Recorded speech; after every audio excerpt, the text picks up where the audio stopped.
This business is like the Wild West. Gold, silver, rare coins, lost treasures of history. You never know what's gonna walk through that door. These are coins from North Korea. I'll probably double my money. Watch this. I'm Evan Kale, and this is Pawn Man. Guys, we have a great episode of Pawn Man in store. Before we get into it, I sincerely want to thank the episode sponsor, Guardian Group Services, once again. You guys check out Guardian Group Services website. There's a link in the video description. They currently have an online first aid, self-guided, self-paced class that allows you to get a certificate, which can be used to get you a new job or just showcase your new set of skills to your friends and family. These certificates are valid for 2 years, and they offer a host of other online services as well, such as pet CPR, training for specialized fields such as security, OSHA training, firefighter training specifically for FDNY, and a host of other beneficial courses as well. So check out Guardian Group Services website. Again, there is a link in the video description below. And with that, let's get into another great episode. Y'all remember the Nazi playing cards? He does want to sell them. He wants 3,000 and I'm willing to do that. I just don't know if I have 3,000 right now. This is happening, you guys. 3 grand. I'm buying them. Oh my God. We are going to play cards tonight with the Tonfjall. This is basically city pages of the Nazi era. Oh my God. That's the gardening version of basically a local newspaper. And this is all in a storage locker. Yeah. That's, It was concerning because it was all of like really friendly, it was a woman's locker, very friendly things and not a lot of Nazis. yeah, this is April 1939. I just used Google Translate to try to read some of that stuff. It's old ads, it tells you how to garden. 2 please, line your fewer. How much? I would be at like 200. I don't know if that's not fair to you. What's it called here? I gotta use the translate, I'm not sure. I just don't know how, it's not as collectible as like metals and things like that, so I guess it's worth less, but it's paper and it's survived, so is it worth more? I don't know. I'm open to negotiations on that. It's called Woodenblot? Woodenblot! I think I will pass on that one. Okay. Paper stuff like that is always hard for me to sell, and I don't see anything on here. Okay. I mean, and I'm open to lower. You want $100? Sure. Okay, I'll do $100. Okay. All right, so we'll go from Nazis to tribal stuff. I don't Cultural know experience. much about that. I actually do, because I have a friend, my mom's friend collects these. Yeah, these are like African tribal men. I don't know what year these are from though. How old these are. Okay. Do you? I don't. I was thinking for the pair I would like 200. I can probably make that work. This one I feel it holds the value. This one I actually might keep. I'll do 100 for the pair. Without knowing what year they're from. Right. I can do that. All right, we'll get away from this creepy stuff and we'll go to Blippi. You don't think a music box is creepy? I think it's. I don't think you've seen enough horror movies. I haven't cranked it because I thought it was that creepy. So feel free.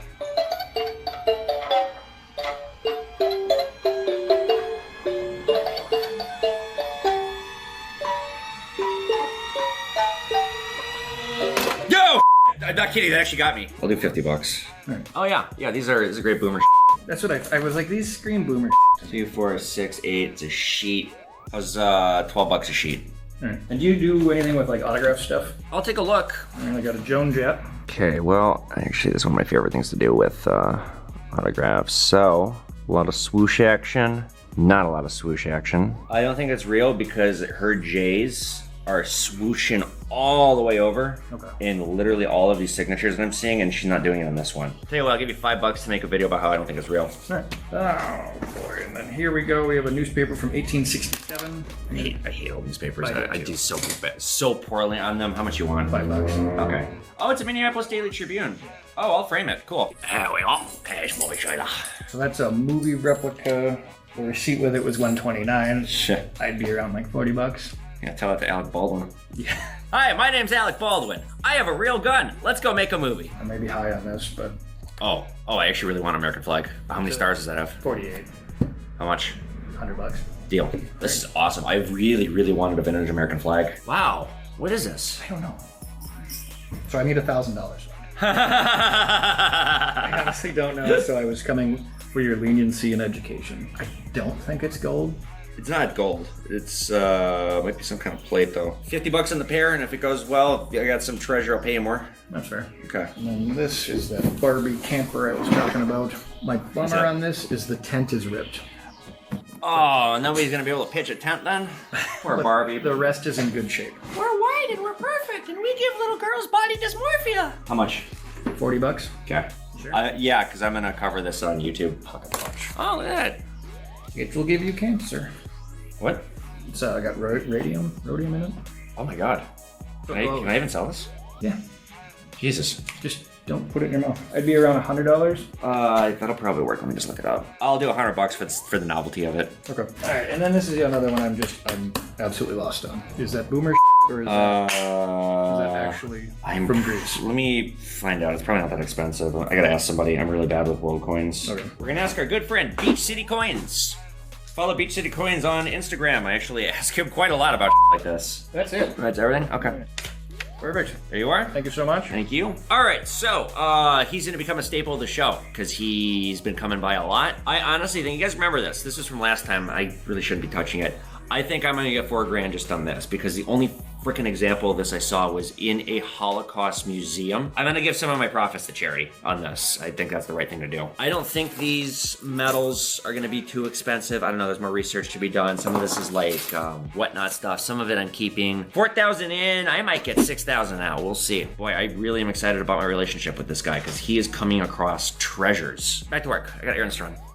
So check this out, everyone. This is one of the deadliest items I've ever come across, and it might not look like much. Have you ever heard of Radium Girls? Because that's what this is. This is a radium watch. If I put this in my mouth, there's a really good chance I could actually die by ingesting radium. Radium was discovered in 1898, and people didn't really understand the health ramifications, how deadly it was, radioactive or radiation poisoning, and what they saw was, oh, a fun, cool novelty. It lights up. This is before electricity was commonplace, and when the sun would go down, this was a problem. So people couldn't tell what time it was in their watch. They didn't light up like they do now. So this was a great quick fix. Lights up, glows in the dark, how fun. So in the early 1900s, they started using radium in watches just for the novelty of the fact that it glows. Doesn't that sound stupid? And they had no idea. So we got this thing called Radium Girls. These were the young women that were working in these factories painting the radium on the dials, and what they were told to do was to get precision with the brush, lick it. But what ended up happening was these girls were ingesting radium, and they had no idea, and their jaws were rotting off. They were dying. They were dying in droves. This led to major workplace and safety standard changes taking place in the United States, labor laws, all kinds of stuff. Unfortunately, it's not enough to save all the lives that were lost to something so foolish as radium watches. These watches were made into these, as far as I could see, into the 1960s, which is just crazy. Radium has a half-life of 1,600 years, meaning if I drop this, I don't know if it'd be deadly, if I dropped it, if it'd be deadly, but if I put it in my mouth, I could die. The practice of radium is just one practice of many in the early 1900s where deadly materials were used in commercial goods without any real thought about the consequence or any real, shoot first, ask questions later. Oh, it's fine. It's not fine. Other items include asbestos, mercury, lead-based paint, arsenic, and of course, tobacco. Nature's cure-all for just about anything. As far as something like this, what's this worth, this radium watch? Well, low end 50, high end 100, somewhere in there. I'll throw it up for the high end because why not? But kind of a cool item. Definitely not something I want to keep because honestly, it scares me a little bit having something like this. I am way too accident prone to have something like this. And as we know, way too unlucky. I have something to share. Rise mushroom coffee. They sent me this for free. I told them I'd try it out on camera. It is more than just coffee. Our blend enhanced with functional mushrooms and MCT delivers calm energy that promotes focus, productivity, adrenal health, and yes, happiness. Boy, that's quite a claim. Weird. Huh, it actually tastes like coffee. Weird. I was not expecting that. It actually tastes like coffee. Because admittedly, when they reached out to me, I was like, gross, mushroom coffee? I like mushrooms too. It's like my favorite thing on a pizza. But not on coffee. I'm actually going to consume the rest of this. Tell you about the effects later when it's kicked in, if there are any, if it's, I don't know. But hey, so far everyone, check this stuff out. This actually tastes good. There is a gentleman who's reached out to me. He reached out to me like a month ago. This older person has a very large coin collection and they sent me a spreadsheet to go over and make an offer. Now, I'll tell you right now, anybody sending me a spreadsheet with coins is, and no offense to this person, older, boomer. and probably has an unrealistic price because they're being very professional about their organization of their coins, and they obviously know what everything is worth. And by my experience, it means there's no money to be had, and this is a waste of my time. But it's content, so let's go over it and see what he's got. Okay, so here's a list of what this guy has. So, there's a lot of boomer shit. Medal of Honor, oh God. Girl Scout Centennial Dollar. I guarantee I'm not gonna make a deal with this guy. 2018, 2019, yeah, he's got a bunch of silver proof sets. And then there's a bunch of these commemorative coins that they're cool, but like they look, I just bought these from the picker. These 230th anniversary Marine Corps silver dollars. I paid them $38 each, which is bid on them, and I got 34, 35 each and whatnot. So now I know I need to offer like 30, and I guarantee he's not going, well, they retail for 50. Yeah, but nobody wants to pay 50. You paid 50, you paid retail. Boomer. Shouldn't have done that. All right, luckily, I know these sets well enough to know what they go for because I've been around the block and I've seen most, if not all, these sets. There might be a few. I guess I gotta go through each one. A few moments later. $1,699 for this guy's stuff. I bet this guy wants close to $3,000. What he has here is precisely the kind of stuff I don't like to buy from older people because they bought it brand new from the mint. He's not gonna get it. He's gonna lose money on this, and he's thinking he's gonna either make money or break even. And I sell so much of this stuff. I know the market, I know the attitude, I know the prices people want to pay. I don't use Gray Sheet. I think Gray Sheet is a scam. Gray Sheet is the price that everyone's supposed to be paying. It's the dealer sheets that all the dealers use. It's what all the boomers use, and by my experience, I lose money every time I follow Gray Sheet prices, every single time. Well, I don't know yet. Let's find out. I'm gonna offer $16.99, but I'll bet you dollars to donuts we don't.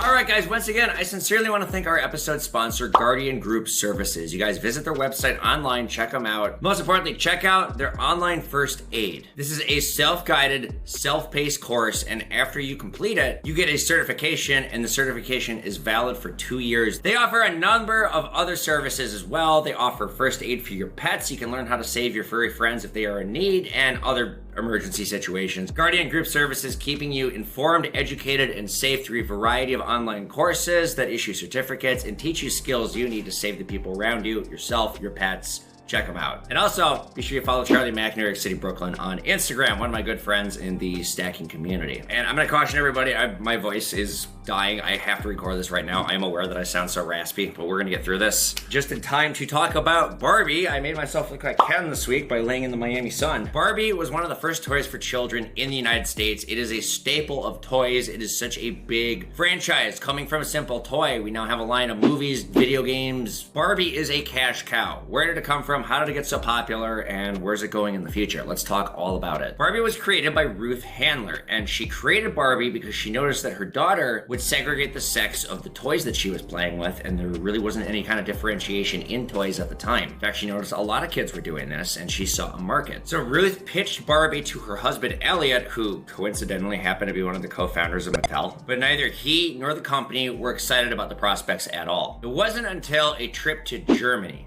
in which Ruth saw a doll that made her, it was her aha moment. It was the equivalent of when I walked into the Pawn Stars store. This was called a Build Lily doll. So she bought 3 of them and she took it back to the United States. So Ruth, armed with this new toy, took it back to the United States and basically reverse engineered it and figured out how to make this doll in America, just, make it different.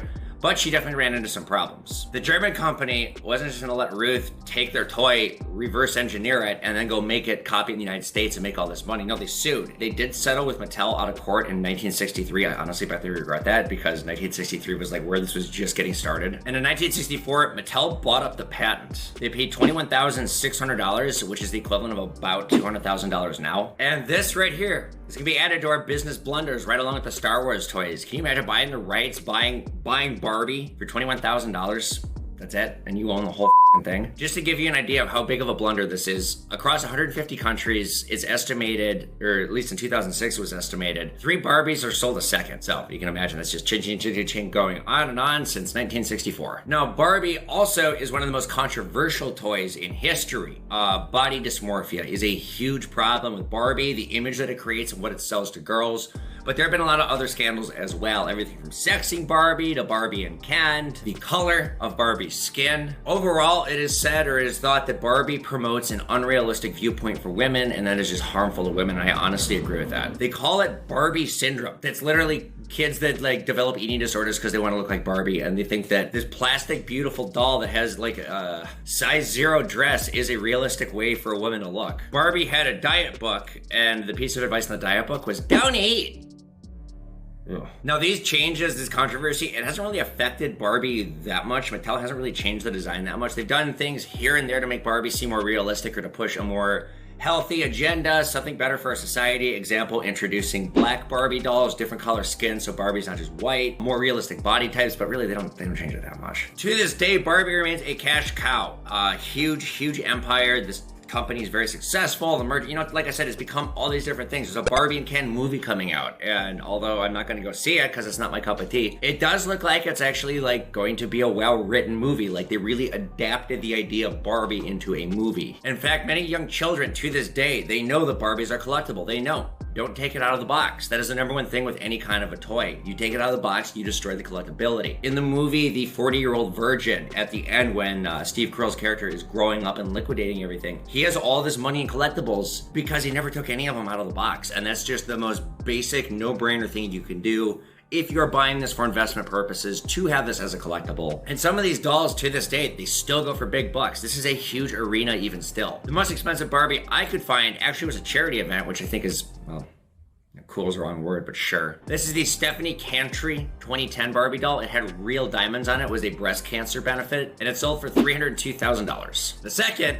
and this was actually pretty bad in my opinion, 40th anniversary of Barbie was a combination with De Beers, the diamond kingpins, 85 grand. The first Barbie, you can find examples of them with the original price tag or box, what have you, the original collectability, aesthetics of it, about $25,000 to $27,000 now. But we talk about this, I say it all the time, collectibles rising in value, a lot of fluctuation lately with collectible markets, with how much they've been going up more and more every year. So, in a simple year, this $25,000 to $27,000 figure might be more like 30 to 35, who knows? Personally, if this is your cup of tea, I think the first year Barbie is what you should probably get. It's not terribly expensive for what it is. It is a no-brainer collectible in that I have the first Barbie.